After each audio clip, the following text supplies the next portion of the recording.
Hi, I'm Olivia F. Scott, the Assistant Professor of Advertising at Loyola University New Orleans and founder of Omerge Alliance's marketing consultancy. And I've been practicing in marketing and advertising for a long time. And I feel that there is no more of a dynamic and interesting time in our industry than now.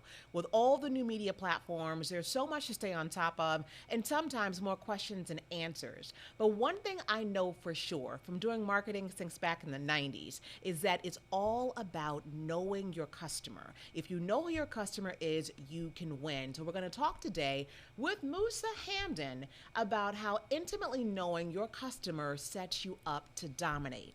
Musa is a man that I've long respected. He is self made. He's a brilliant business mind, one of the most brilliant business minds I know.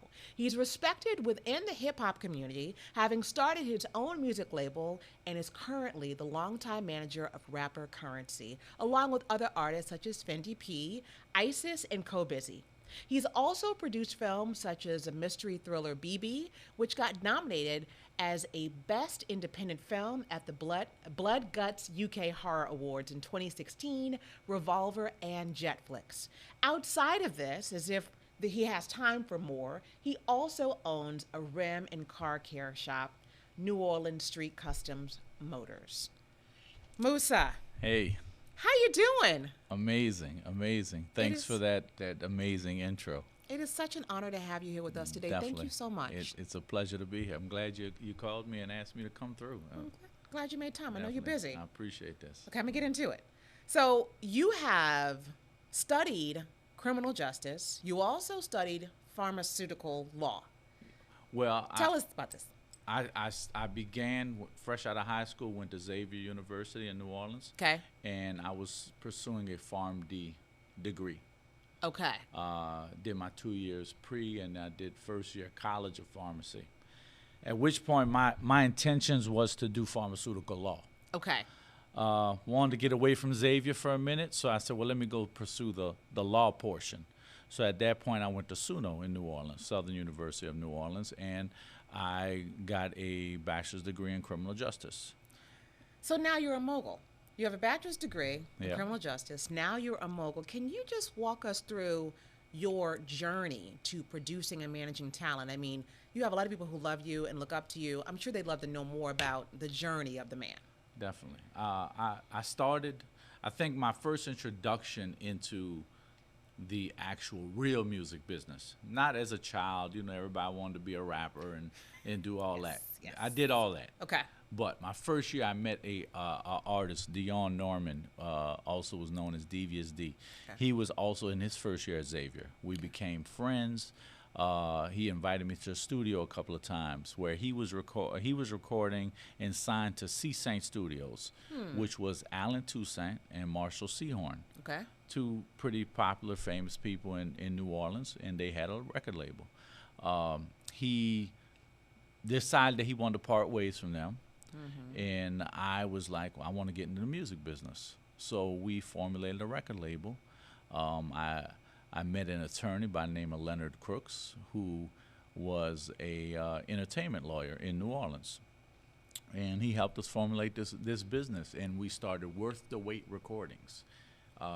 And we had some moderate success. Okay. But back then was the independent era, where you really had to spend some money. You had to print your CDs and cassettes. We first started on cassettes, CDs. You had to do the one-stops. You had to actually travel America Yes. and deliver this to one-stops in hopes that people buy your music. What's one stop? One-stop is basically when you're independent, you would go like, in Louisiana, there's Gonzales one-stop. Okay. You would go and consign maybe 500 cassettes to them. Okay. They would distribute them to all the mom and pop stores throughout Louisiana or their territory. Got it. But of course, they don't get to Memphis or they don't get to Chicago. So then you need to find out who is the one stop in that area. Wow. Then you need to go there. Okay. And you also do a consignment. Now, mind you, you're printing 10,000 cassettes that nobody may ever buy. And you're going to these places and hoping that they'll push your product. You drop off 200, 300, 500, whatever they wish to do. You go to Chicago, which is home of the independent mom and pop record stores, where I think when we went there was over like 60 mom and pop record stores. You would go to each particular record store and ask them to carry 10 of your cassettes, so that, like I said, in hopes that people buy. Back then was more of a music time, though, that people would buy new artists. Right. But it wasn't, no social media existed. Right. You know, this is before MySpace and Black Planet and all that. No social networking, none nothing, of that. Yeah. Nothing. We're literally getting in a van and driving. So now you are running, you're the president of Jet Life Recordings and Jet Life Apparel. Yes. Clearly, what I want to stop and say is you've done the work. So much love to you, because you're telling us what you used to do with the cassettes Definitely. back in the right. So now you're here. How did you evolve from Worth the Wait to Jet Life Recordings and Apparel? So yeah, I put in the hard labor. Yes, you did. I had an artist on Worth the Wait. At the time was named Anti-Fiend. Okay. Anti-Fiend became Fiend of No Limit Records. Okay. When he left from Worth the Wait and he had an opportunity to go elsewhere, that may have been a bigger deal for him. And like I said, being that I was in the music, all the local people I knew, KLC, who became a huge producer, credited for over 76 million records sold, produced some of the biggest hits on No Limit Records in their heyday. So I knew him personally as a good friend, because we worked with him as independents. So when Fiend went and signed to No Limit, he did his thing there, and a few years later, he decided he wanted to part ways. He called me and was like, look, I need you to come and be my manager. At that point, I said, I never was a manager. I always just ran the business part. I'm like, I'm down. So I kind of helped him with his career, and I learned, and off each other. We traveled together and learned. And then at that point, me and him steadily grew, and I met Currency. Okay. Currency used to come to my car shop. He was also signed to No Limit. Well, he was signed to the new No Limit, which was 504 Boys. This was after Fiend and Mia X and everybody left No Limit. He came to the car shop needing a tire or whatever, and we talked. And I knew his brother, because his brother was signed to me at Worth the Wait. Okay. So when he signed to Cash Money, Young Money, Lil Wayne's label, he called me and was like, I want you to be my manager. So I was like, all right, I'm down. So, got together. I already had a relationship with Lil Wayne from the car shop, because I used to work on his cars there too. So I flew out and started becoming his manager at that time. And he told me he felt that he wanted me as his manager because anybody who could bring Listen up. the Rough Riders and DMX to the Magnolia Projects could pretty much do anything, is what he felt. Because he was a child, 12, 13 years old, 14 years old, living up there, hanging on the steps. Fiend had traveled from No Limit, ended up signing with Rough Rider Records. I had a relationship with D&Y, who were the owners of Rough Rider Records. So they was coming to New Orleans for the Super Bowl, because record labels always go to big events, of course, to show their face. DMX being the biggest artist over there. They had Eve, everybody, Jadakiss, everybody was down here. So being that we already had a great relationship, they wanted me to bring them around the city. So the city I know is the hood. I can't really bring you to parts that are not going to appreciate what you do. Right. So I brought them to the Magnolia. And they blocked off a courtway over there and did some donuts and some wheelies, and the kids loved it, and we rode down Canal and just did all the Rough Rider stuff that you see in the videos. Right. We kind of brought it to New Orleans. Okay. So at that point, Currency was like, seeing you do that, I really wanted you to manage me. So me and him started doing that with Young Money, Cash Money. And then he decided that that wasn't really his niche. Okay. He was like, the music is cool. I love Lil Wayne. I love Mac Main. I love all of them over there. But they're rapping about stuff that I've never done. And they're getting on a song saying this, that, and whatever. And I'm talking about riding skateboards and smoking weed. And that's probably, it's not matching. Okay. So he's like, I just want to do my own thing. At which point he decided to leave, and we first started FS Jets, which was Fly Society, Okay. which was with Terry Kennedy, a skateboarder out of L.A. Okay. He was signed to the ice cream skateboard team. Okay. So that didn't work out too well. We left from Fly Society and we did FS Jets. That just didn't really sound good. And it was like, well, Jet Life, that sounds better. So we went with Jet Life, which is Just Enjoy This Life. It's an acronym. Or Jets is Just Enjoy This Shit. Okay. So it's just enjoying life. It's the life that we wanted. Ultimately, that's where we went at. So it's interesting because when you talk about going to the Magnolia Projects, Yes. right, and creating this experience, I mean, I'm going to call it an experience, which is the Rough Yeah. Riders, right? This is about knowing the audience that was Yes. there and taking Definitely. something relevant to them, not going to another neighborhood where they wouldn't be Right. respected or honored, right? So when I look at the brand you've built with Jet Life, and I'm so in awe of it, can you tell us, what steps have you taken to truly know your audience? I went to the Jet Lounge event you had at the House Yes. of Blues, and I was like, this is a whole nother universe of young people that I would not, that's just not my world. But I thought it was so fascinating because it was very obvious that you curated an event that was for a specific group of people and that they were showing you loyalty, affinity, and they were having an incredible good time. So can you tell us how you've really grown to specifically find an audience and then get to know them? How do you do that? I mean, the biggest thing is like you said, is knowing the audience. It is knowing who your consumer is, who wants your product, who enjoys your product. Of course, you could try and sell your product to everybody, to a vast majority of people, and you'll spend way more money trying to market your business to this vast amount of people that don't want your product at all. Right. So our music was more of a when we started Jet Life. Currency's main vibe was laid back, stoner music, as well as rapping about truth. He prides himself on rapping about what he knows about. And so who was your audience, Musa, with that? The audience was, our audience started as first in LA, is bigger the stoner crowd, Okay. which was more of the younger hippies of America today. You know, the skateboard kids. Exactly what he did. He skateboarded. So the skateboard kids, and we look at, of course, what kind of music they like. What do you want to hear?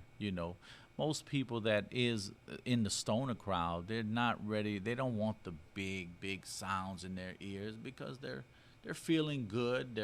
They want to hear something that's more melodic, and that's just what he rapped about in the production that he chose, was that type of thing, something that you will enjoy hearing. And like I said, the other thing was just curating the music to that crowd in rapping truth. He never wanted to rap about things that he don't have. Videos would be cars that he owns. He don't want to rent a car. So in the crowd that we noticed loved that. They loved the fact that he basically rapped about stuff that they could touch. So Versus aspirational things they Right. could never get access to. He didn't rap about Gucci's and just... He didn't rap about a Rolls Royce Cullinan before he owned one. Okay. He rapped about a Monte Carlo because that's what he could afford at that time. Nice. He took his first Nice. check, gave it to me, and was like, I see this Monte Carlo on eBay. I want it. It was $5,500. I said, cool. We just made a check for $6,000. Let's spend it all, bro. Let's just spend it all. So we went. I bought this Monte Carlo in Houston and drove it back to New Orleans. So didn't know if it was going to break down or not. Right. Just said, let me just drive this 1986 Monte Carlo. And everybody, just the fans loved it. And so when we saw that they was appreciating that, of course, rather than trying to go left, we went straight ahead. We're going to keep doing what you like as long as we keep seeing the growth in it. That's what I was going to ask you. So there are rewards when you Yes. really get to know an audience, deliver for them. How have you been rewarded with Jet Life as a company? I know you've expanded. I think we've been rewarded first from the fans because we was able to create a hardcore fan base. Okay. The biggest thing to do is when you build a consumer base that appreciates, loves, respects, and supports your product, that's the best thing ever. Period. Because they're gonna buy whatever you sell because they know that they're first gonna get quality. Mm-hmm. They're gonna get the respect as a consumer. Mm-hmm. They're getting exactly what they want. It's what they've been built on. Nothing has changed. So when we did the music, of course, they knew what they was getting. They knew the vibe that they was getting. So it's just like anybody else, other artists who may have a fan base. They appreciate that. The problem with some artists that I see is, are your fans appreciating you as an artist or the sound that you're creating? Okay. Because if they're just appreciating the sound, because some new artists that I hear is, I'll hear it and I don't know what artist that is because he sounds like another artist. Right. So I'm not 100% sure. It's no disrespect. It's Right. just a sound Right. that has been created in a younger generation now. Huh. So there's more of what they consider, not necessarily everybody's a one-hit wonder, but Right. everybody's chasing this one sound. It's like disco. It's a sound Yeah. that people are into. We carved the lane. It's our sound. Our apparel side, I took notice when we was from the music on tour. We started just selling what we consider tour merch. Okay. Tour merch is merch that basically says currency, the whatever tour. These are the cities we're going to, And I was like, they're really going crazy behind this. They're really spending a lot of money buying these T-shirts, memorabilia. So I was like, well, I want to see this grow more because I want to be able to wear Jet Life to anywhere I go. I never want to have to go to Louis Vuitton to get a dress shirt. Right. Right. I want to be able to wear Jet Life. So let me make a dress shirt. I have the manufacturing skills. I have the manufacturers that I can use, and I know what I want. So at that point, we created the apparel side of it, not the tour merch. Of course, we had to change the word to apparel to let people know it's a little more well respected. Yes, than a tour merch. This is not Jet Life merch. Right. Because merch sounds like merch. It's like, oh, okay, it's merchandise. Positioning. Yeah, so language. no, we're not doing that. It's apparel. Okay. This is not merch. I tell people that when you say, no, we don't. We sell merch, but that's on tour. Musa, I could talk to you forever. Yes, You know this, right? Definitely. But I'm going to ask a couple more questions Yes, here. let's go. So, Loyola has a very respected music school as well. Yes. A lot of really great students are here. And I hear you saying over and over that you guys were very strategic about choosing an audience and choosing to serve. A lot of young people, a lot of musicians, everybody's going to like music. What would you say to a young musician who says, I want everyone to love my music? What would you say to that? Sounds amazing. I do too. But the thing is, a saying I heard a long time ago, you cannot please everyone all of the time. And so what would you recommend they do? I feel like with us, we've said that, we chose the audience. In all honesty, I feel the audience chose us. I knew you were going to say that. So when that audience chose us, we chose them back. Rather than saying, oh, we don't want you. Yes. I want you. I can't have you. Ooh. I want who wants me. Right. You enjoy what I'm doing. Right. And I enjoy what I'm doing. Right. So why not do it more and market it to you? Because I know you're the one who enjoys it. Love because the one you're with. the one who's going to support me. Yep. When I go on tour, when I put out music, you're the one who's going to come to me. Rather than me keep trying to sell it to someone that doesn't really want it. I'd rather put it in the consumer hand and let them sell it. Powerful. So, couple of more things. Secret sauce. Musa, what's your secret sauce to being successful? Determination, success. I think I tell people I grow on success, not materialistic things. Of course, I want the finer cars. I want the jewelry. I want all that. But my mind has always been set to see growth as well as a success story. I want to be written about. Not for saying, oh, he had this and he had that. I'd rather be talked about in the sense of he did this and he did that. And he's helped this and he's changed this. I love New Orleans. I love the New Orleans market. I want to see New Orleans grow. So I always try and do things to help New Orleans music and New Orleans culture grow and expand to outside of New Orleans and all over the world. Everywhere I've traveled, people everywhere love New Orleans. I see a lot of people run away from our own culture.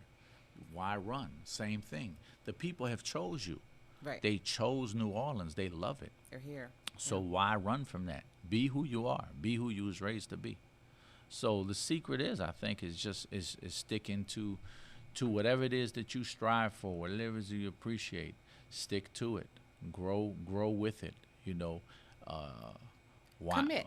Definitely. Commit. Definitely commit to it. You know, and that's my thing. Commitment is a big thing. I don't believe in losing. So I'm going to stick to it and push and push and push until I see growth. With that said, Musa Hamdan, President, Jet Life Recordings and Jet Life Apparel. He has dropped some gems with us today. Thank you so much, Musa. Thank you for having me. Absolutely. I could go on and Definitely. on and on, but everybody, think about your customer proposition. I'm going to say it over and over again. I hear it all the time. I've been doing marketing again for almost 30 years, and I find people always want to reach everyone or the most desirable audience of 18 to 24-year-olds or 25 to 49-year-old women. And what I know for sure is that for every compelling proposition that offers something true, of authenticity, there is an audience for you. So I look forward to seeing you on a future Behind the Ad. Thanks for joining us today.